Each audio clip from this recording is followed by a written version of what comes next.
জগদ্দলের তৃণমূল বিধায়ক সোমনাথ শ্যামকে খুন করার জন্য বিহার থেকে একটি বড় গ্যাং ভাড়া করে আনা হচ্ছে, এমনই চাঞ্চল্যকর অভিযোগ করলেন ব্যারাকপুর সাংসদ পার্থ ভৌমিক। সাংসদ পার্থ ভৌমিক সরাসরি বিজেপি নেতা তথা প্রাক্তন সাংসদ অর্জুন সিং এর নাম উল্লেখ করে বলেন, অর্জুন সিং জগদ্দল বিধায়ক সোমনাথ শ্যামকে খুন করার জন্য বিহার থেকে একটি গ্যাং ভাড়া করে আনছেন। যদি সোমনাথ শ্যামের কিছু হয় তাহলে তার জন্য দায়ী থাকবে একমাত্র অর্জুন সিং।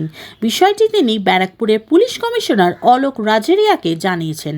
তবে জগদ্দলের বিধায়ক সোমনাথ শ্যাম বলেন, অর্জুন সিং বিকাশ বোস সহ বহু মানুষকে খুন করেছেন। তবে তিনি এই বিষয়ে ভীত নন বা ঘরেও ঢুকে যাবেন না, যা কার্যকলাপ ছিল তাই থাকবে। না, এটা তো আমি পুলিশ প্রশাসনকে অলরেডি জানিয়েছি এবং আমি আপনাদের মাধ্যমেই জানাতে চাই, আমি কালকে নিজে পুলিশ কমিশনারকে জানিয়েছি।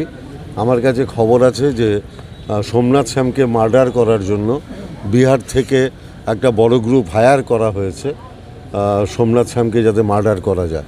আমি সোমনাথ শ্যামকে বলেছি একটা 164 করে রাখতে এবং পুলিশ কমিশনারকেও কালকে আমি জানিয়েছি। এটা সোমনাথ শ্যামকে যদি সোমনাথ শ্যাম মারা যায় তাহলে আমি প্রকাশ্য ভাষায় বলছি এর পিছনে অর্জুন সিং দায়ী থাকবে। অর্জুন সিং সোমনাথ শ্যামকে মার্ডার করতে চাই, আর কোনো গ্যাং ভাড়া করছে।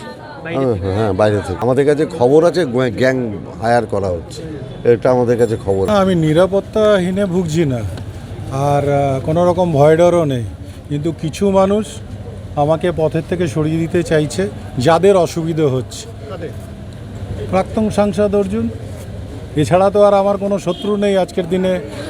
ব্যারাকপুর বুকে বলুন বা বাংলার বুকে কোনো শত্রু নেই। অর্জুন যেটা বলছে সেটা আমি অলরেডি বলেছি মুন্না ভাই MBBS-এর কথা, যে ওর মাথা এমনি খারাপ হয়ে গেছে, কেমিক্যাল লোচা হয়েছে, তার জন্য ওইসব কথা বলছে।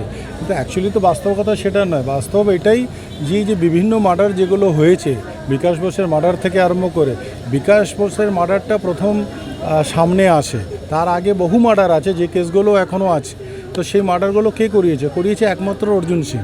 তো সে এখন ভাবছে যে সোমনাথ পথের কাটা, যেহেতু আমি ওর ভাইপোকে প্রমাণ করে দিলাম যে তার আতাহাত আছে পঙ্কজ, যারা হাইলি শুটার, যারা বিহার থেকে ক্রিমিনাল নিয়ে আসছে, সেগুলো ওরই পরিবারের সবার সাথে আতাহাত আছে।